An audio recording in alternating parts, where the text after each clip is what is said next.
صد مهر و وفا میان دوستان باشد. دوستان مرا خدا نگهبان باشد.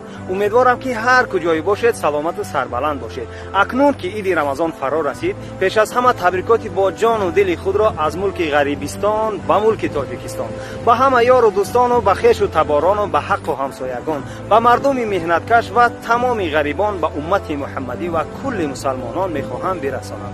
عید مبارک. خوش و خرسندی کنید، چون که امروز عید ماست، نه عید یهود و نصاراست. مصرع‌های هست که تعلق به همین روز دارد و با شنیدنشان خیال شخص را به عالم کودکیش میبرد. این هم باشد. عید نو مبارک، کلچه‌هاتان قطارک، یک تخمک هوارک. عجب دنیایی بود ایام کودکی.